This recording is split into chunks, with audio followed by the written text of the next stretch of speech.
नमस्कार, आप देख रहे हैं इंडिया डेली लाइव और आपके साथ मैं हूं प्रिया खरे। उत्तर प्रदेश डेली लाइव में आप सभी दर्शकों का स्वागत है। रुक करते हैं खबरों की ओर। बरेली पुलिस ने एक सुपारी किलर को तमंचा और कारतूस के साथ गिरफ्तार किया।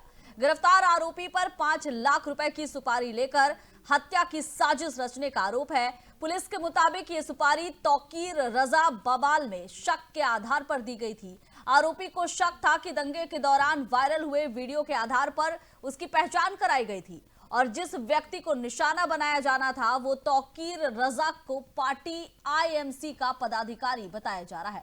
पीड़ित का नाम अंजुम सकलेनी है। पुलिस जांच में सामने आया है कि पीलीभीत के रहने वाले फुरकान ने अंजुम सकलेनी की हत्या के लिए 5 लाख रुपए की सुपारी दी थी। सुपारी के तहत 20,000 रुपए नकद पहले ही दिए जा चुके थे, जबकि बाकी 4,80,000 रुपए वारदात के बाद देने की बात तय हुई थी। गिरफ्तार आरोपी फुरकान पर पीलीभीत के बरेली में पहले से ही करीबन 10 आपराधिक मुकदमे दर्ज है। फिलहाल पुलिस आरोपी से पूछताछ कर रही है और इस पूरे नेटवर्क से जुड़े अन्य लोगों की तलाश जारी है। पूरा मामला बरेली के थाना बरादरी क्षेत्र का बताया जा रहा है। देखिए, दिनांक 2 जनवरी 2026 को वादी मुकदमा श्री मोहम्मद फिरदौस खान उर्फ अंजुम पुत्र इकराम खान इनके द्वारा थाना बारादरी पर आकर के एक तहरीरी सूचना दी गई थी, जिसके आधार पर मुकदमा अपराध संख्या 11/2026 धारा 352, 351 3, 308 4, 11 3, 61 2 BNS बनाम फुरकान आदि 12 नफर अभियुक्त के पंजीकृत किया गया था।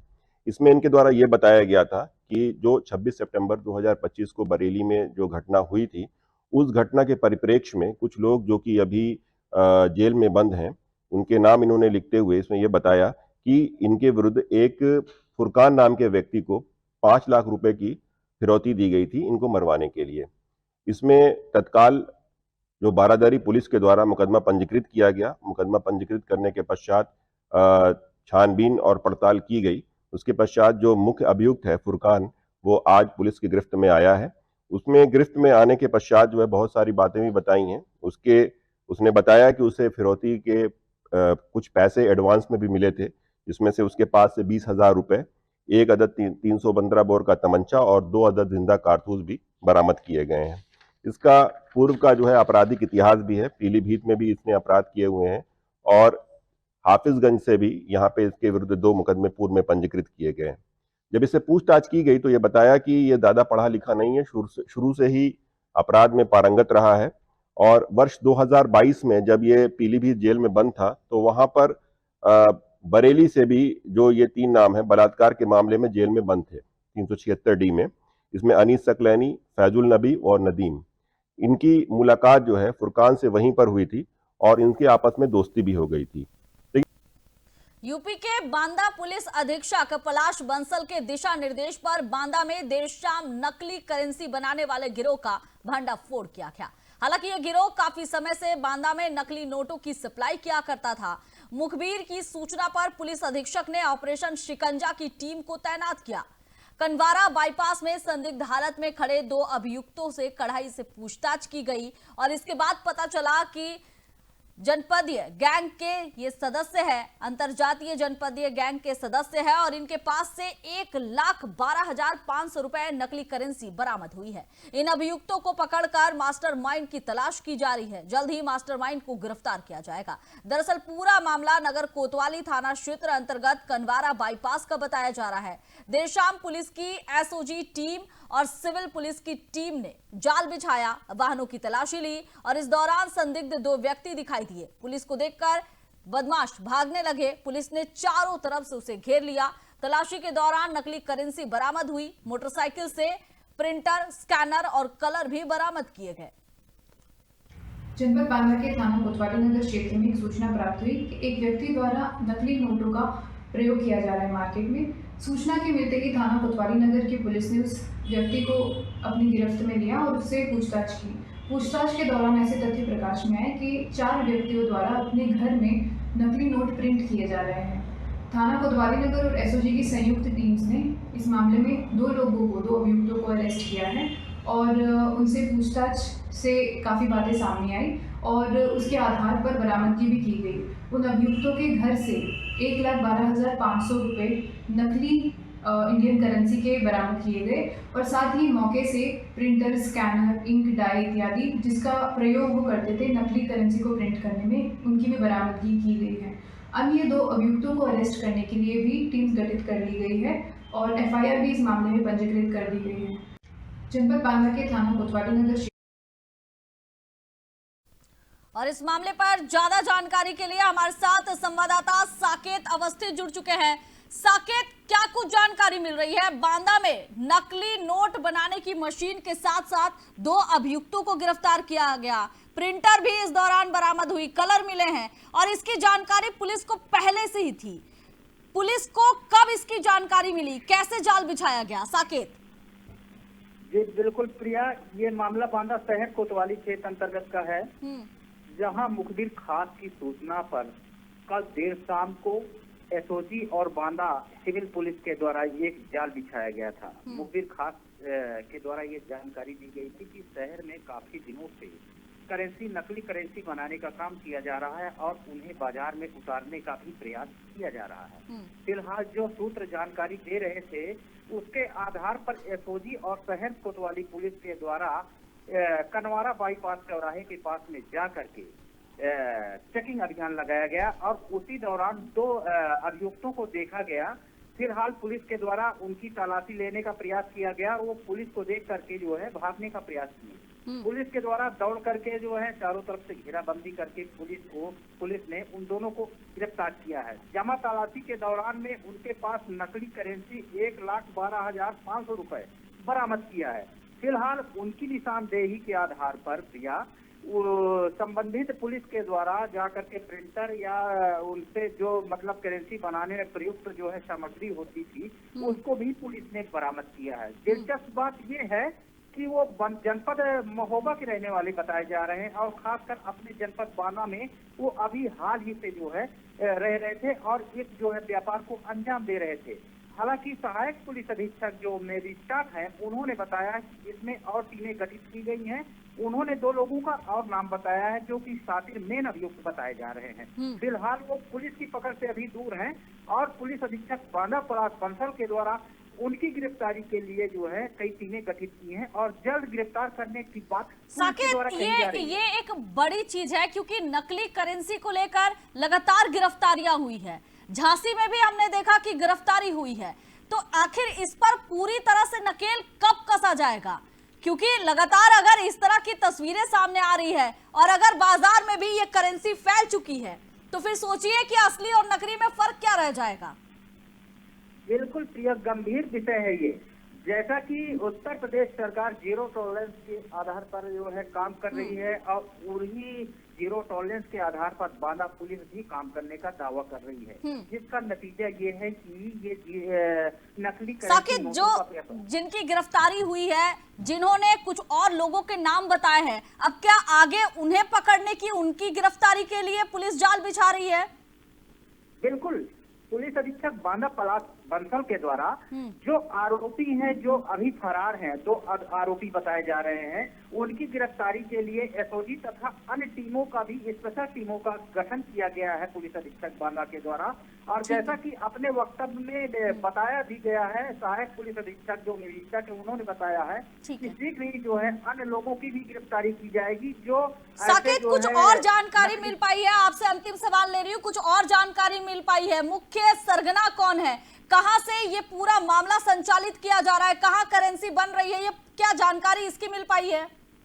जी बिल्कुल प्रिया, ये बांदा शहर कोतवाली क्षेत्र अंतर्गत एक मोहल्ले में ये लोग रह रहे थे और जो मेन अभियुक्त है वो अभी फरार बताया जा रहा है। फिलहाल ये जो दोनों रहने वाले यहाँ रह रहे थे किराए से, ये यहाँ के नहीं है, वो महोबा जनपद के रहने वाले बताए जा रहे हैं। जैसा कि पुलिस का वक्तव्य बताया कि महोबा के रहने वाले हैं, हमारे बांदा जनपद में आकर के ये नकली करेंसी बनाने का काम कर रहे थे और उनको बाजार में उतारने का काम कर रहे थे, जिनको पुलिस ने गिरफ्तार करने में बड़ी सफलता हासिल की है। फिलहाल जो तो फरार हैं उनको भी गिरफ्तार बहुत जल्द बिल्कुल कर लिया जाएगा। साकेत, पुलिस का ये आपने वक्तव्य है। सही कहा कि अब इस पर लगाम लगाना जरूरी है और पुलिस पूरी तरह से तैयारी कर रही है। साकेत, बहुत बहुत धन्यवाद आपका।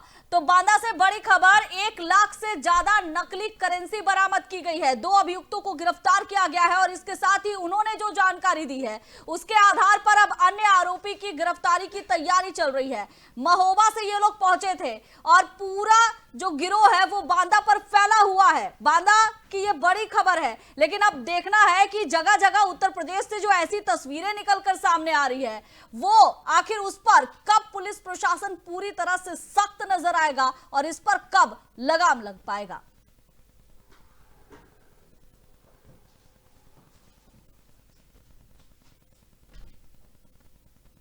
और बांदा के जिला पंचायत अध्यक्ष पर करोड़ों रुपए के भ्रष्टाचार और गबन के गंभीर आरोप लगे हैं। जिला पंचायत सदस्य ने अध्यक्ष पर अपने चहेते ठेकेदार को फायदा पहुंचाने का आरोप लगाया। सरकारी राजस्व को भारी नुकसान पहुंचाने का आरोप लगाया गया।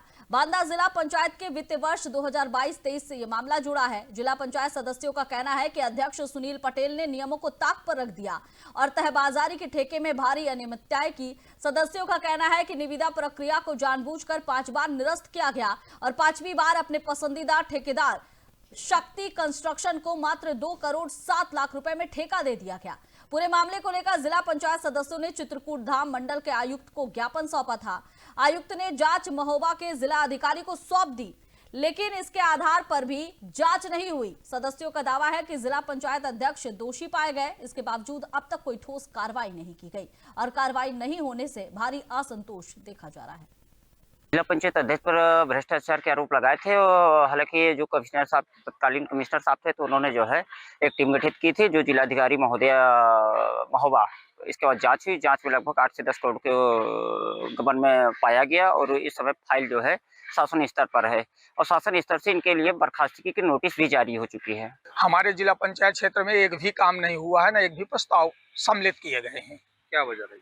वजह ये थी कि 2024 में लोकसभा के चुनाव में चूंकि हम मूल भाजपाई कार्यकर्ता रहे और जिला पंचायत सदस्य था, तो इन्होंने एक बैठक में प्रस्ताव पारित किया था कि इनके क्षेत्र की कृष्णा पटेल जो वर्तमान में सांसद है, वो जिला पंचायत सदस्य थी। उनकी साठगांठ थी कि हम समाजवादी पार्टी के प्रचार कर भीतरी तरह से इनके प्रचार कर उनको जिताने का काम करेंगे। इस बात पर हमें सहमति नहीं बनी और हम इनसे अलग हो गए थे। 1 रुपए 1 सीसी रोड नहीं दी गई। 5 साल का पूरा कार्यकाल समाप्त हो रहा है 4-6 महीने के बाद। क्या वजह रही?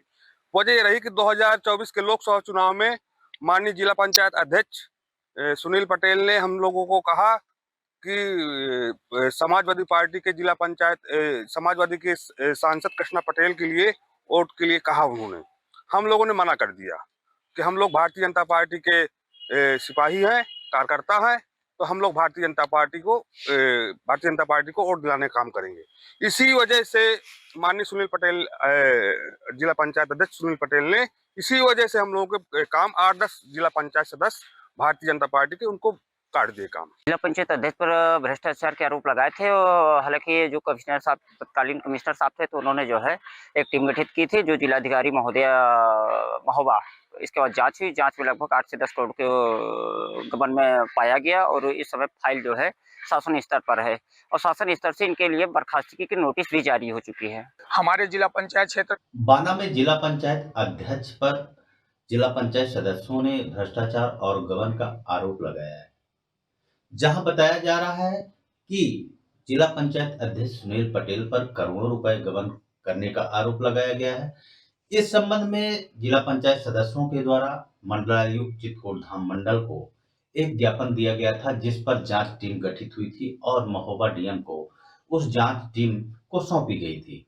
फिलहाल सदस्यों का आरोप है कि उस जांच टीम पर सुनील पटेल गबन करते हुए पाए गए हैं, उसकी पुष्टि हो चुकी है।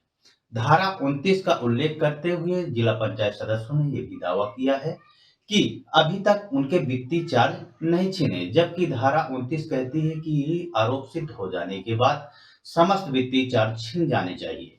फिलहाल मामला बताया जा रहा है कि वित्त वर्ष 2022-23 का है, जहां तहबाजारी के ठेके को लेकर के अनियमितता सामने आई है।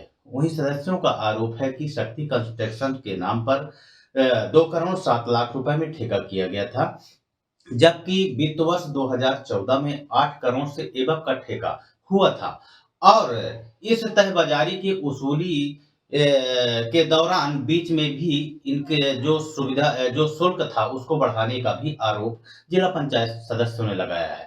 बताया है कि अभी तक किसी प्रकार की कोई कार्रवाई नहीं हुई है। देखना ये होगा कि संबंधित आरोप सिद्ध होने के उपरांत संबंधित जिला पंचायत अध्यक्ष सुनील पटेल पर क्या कार्रवाई हो पाती है। बांदा से इंडिया टेली लाइव के लिए साकेत अवस्थी। बांदा में जिला मथुरा में यमुना नदी के किनारे खादर क्षेत्र में पक्की सड़क बनाए जाने को लेकर प्रशासन पर गंभीर सवाल खड़े हो गए हैं। आरोप है कि ये निर्माण कार्य राष्ट्रीय हरित अधिकरण और न्यायालय के स्पष्ट आदेशों के खुलेआम अवहेलना है। यमुना घाटों के पास खादर क्षेत्र में जहां मकान निर्माण तक प्रतिबंधित है, वहां पक्की सड़क बनाए जाने से पर्यावरण नियमों की अनदेखी का मामला सामने आया है। स्थानीय लोगों ने कहा कि मथुरा में न्यायालय और एनजीटी के आदेशों की धज्जियां उड़ाई जा रही है। इस मामले में अधिवक्ता राकेश तिवारी ने बताया कि यमुना खादर में हो रहे अवैध निर्माण को लेकर कई बार संबंधित विभागों और अधिकारियों से शिकायत की गई है, लेकिन अब तक कोई ठोस कार्रवाई नहीं हुई।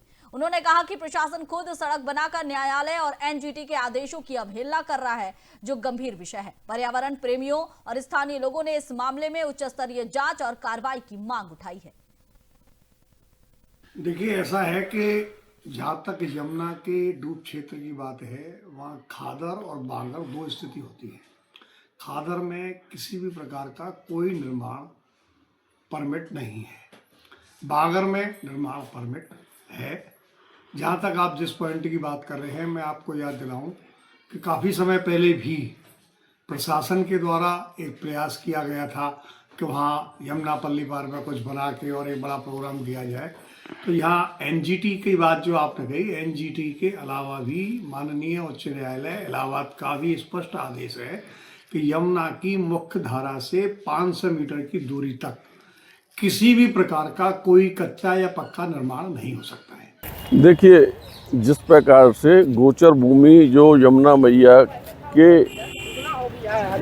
हृदय स्थल पर है, पौराणिक स्थिति इसकी ये है, ये गोचर भूमि आज भी रिकॉर्डों में दर्ज है। यमुना मैया, उसके बाद में घाट और घाट के बाद में सड़क।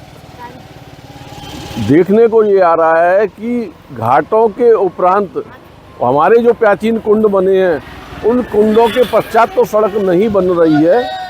यहाँ जो सड़क बनाई गई है, निश्चित तौर पर इतना गलत ये किया जा रहा है, इसमें सीवर के चैम्बर भी डाले गए हैं।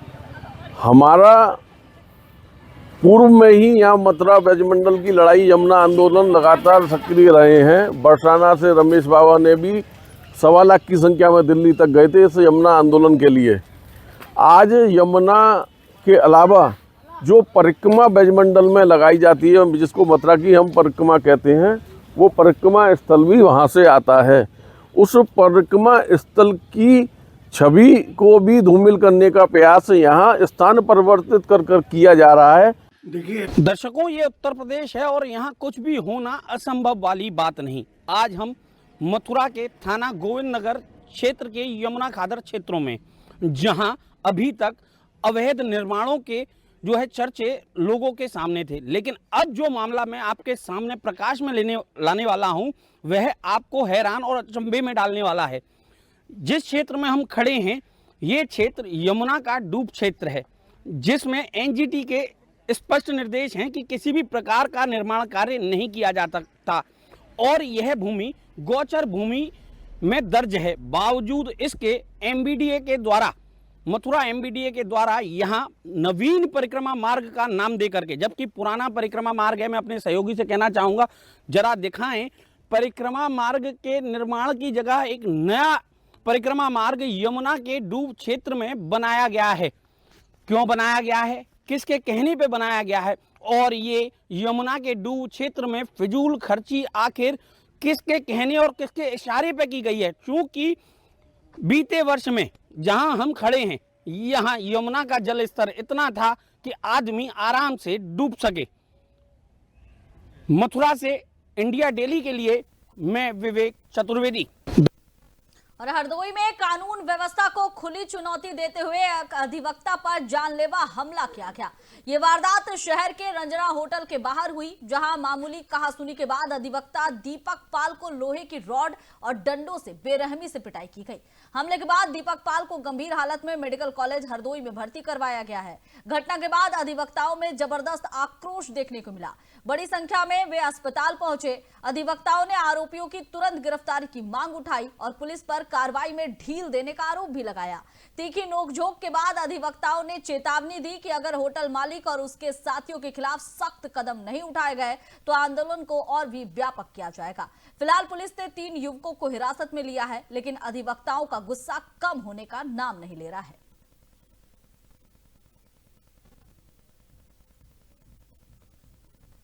और बलरामपुर से बड़ी खबर है, जहां डीएम विपिन कुमार जैन और एसपी विकास कुमार ने प्लास्टिक मुक्त भारत अभियान के तहत अनूठी पहल की। उन्होंने खुद झाड़ू लेकर कचहरी आवासीय परिसर और भगवतीगंज चौराहा की सफाई की और आमजन को स्वच्छता का संदेश दिया। इस अभियान में एएसपी, एसडीएम, थाना अधिकारी, पुलिस इंस्पेक्टर और कई लोगों ने हिस्सा लिया। पुलिसकर्मियों के द्वारा थाना परिसर और आसपास के क्षेत्रों में व्यापक सफाई की गई। अधिकारियों ने लोगों से एकल उपयोग प्लास्टिक से बचने और पर्यावरण संरक्षण में सक्रिय भागीदारी की अपील की। जनपद के सभी थाना प्रभारी, निरीक्षक, थाना अध्यक्षों ने अपने क्षेत्रों में व्यापक स्वच्छता अभियान चलाया।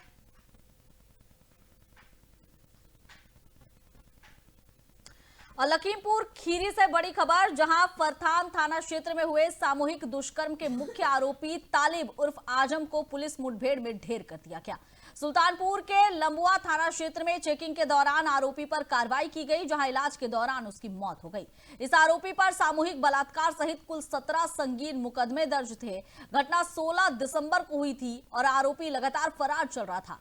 पुलिस की संयुक्त कार्रवाई में 21 दिन के बाद उसे मार गिराया गया।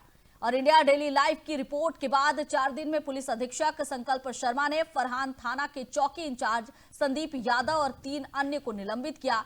इस कार्रवाई ने कानून व्यवस्था के प्रति सख्ती और जनमानस में विश्वास बनाए रखने का संदेश दिया।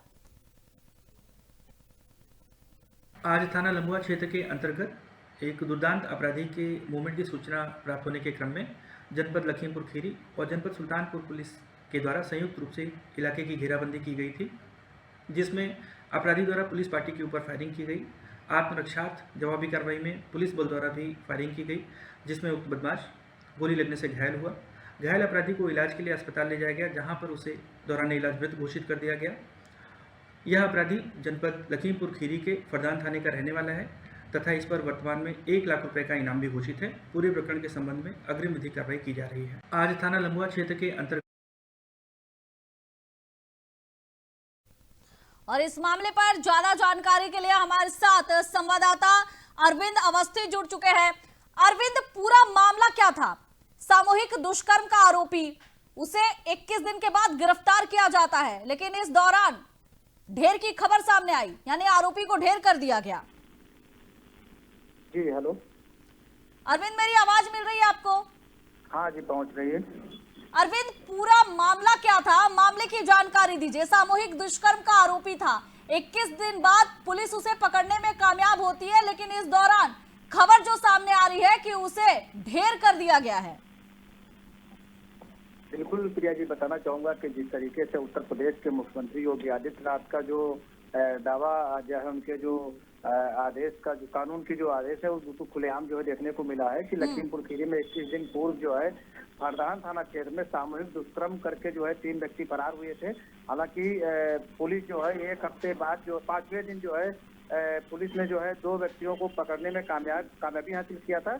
लेकिन अगर बात की जाए पकड़ने की, तो जो घटना के समय जो चौकी इंचार्ज उस क्षेत्र के जो थे संदीप यादव और थाना अध्यक्ष, उसमें जो है नाकाम साबित हुए थे, जिसको देखते हुए इंडिया डेली लाइव ने प्रमुखता से खबर चलाई थी। और इंडिया डेली लाइव की खबर का जो है पुलिस अधीक्षक संकल्प शर्मा ने जो है संज्ञान लिया। तो संज्ञान लेने के बाद जो है 3 पुलिसकर्मियों को तत्काल प्रभाव से निलंबित करने का काम किया था। तभी से जो है पुलिस महकमे में एक जो है बड़ा हलचल था और जो है बड़ा उस तरीके का जो है देखने का माहौल था। उसी तभी से जो है क्राइम ब्रांच और जो है अन्य टीमें लगाई गई थी। और जो है आज 21 दिन बाद जो है सुल्तानपुर जिले में सुल्तानपुर पुलिस और जो है खीरी पुलिस जो है जो मुख्य आरोपी था उसको जो है घेर करके और जो है ढेर कर दिया गया है और जो है इलाज के दौरान उसकी जो है मृत्यु हो गई थी। जी ठीक है अरविंद, कह सकते हैं कि योगी सरकार का एक बड़ा एक्शन है, क्योंकि मुख्यमंत्री योगी आदित्यनाथ ने पहले ही कहा था कि कोई भी आरोपी हो उसे बख्शा नहीं जाएगा। उत्तर प्रदेश से क्राइम बिल्कुल साफ कर दिया जाएगा और उसकी तस्वीर देखने को मिल रही है। बहुत बहुत धन्यवाद अरविंद आपका। तो लखीमपुर खीरी से बड़ी खबर आ रही है। सामूहिक दुष्कर्म का एक आरोपी था, 21 दिन के बाद आखिरकार उसे ढेर कर दिया गया। यानी साफ शब्दों में कहे कि मुख्यमंत्री योगी आदित्यनाथ ने जैसे ही सत्ता संभाली साफ कर दिया था कि जो भी आरोपी है उसे बख्शा नहीं जाएगा और इसकी तस्वीर लगातार नजर आ रही है। चलिए बढ़ते हैं अगली खबर की ओर। हापुड़ से बड़ी खबर, जहां पुलिस का ऑपरेशन लंगड़ा लगातार जारी है। चेकिंग के दौरान पुलिस और गौकशों के बीच फुलड़ी नहर पटरी पर मुठभेड़ हुई। मुठभेड़ में 2 गौकश पुलिस की गोली से वो घायल हो गए। इस दौरान कुल 4 गौकशों की गिरफ्तारी की गई और इसे जिंदा गौवंश इको कार, बाइक, 2 तमंचे, कारतूस और गौकशी के उपकरण भी इस दौरान बरामद किए गए। बता दें कि आरोपी पहले भी गौकशी की घटनाओं में शामिल थे। पुलिस ने कार्रवाई को सख्ती से जारी रखते हुए आरोपियों के खिलाफ कानूनी प्रक्रिया शुरू की। हापुड़ पुलिस का यह अभियान गौ संरक्षण और कानून व्यवस्था सुनिश्चित करने के लिए जारी रहेगा।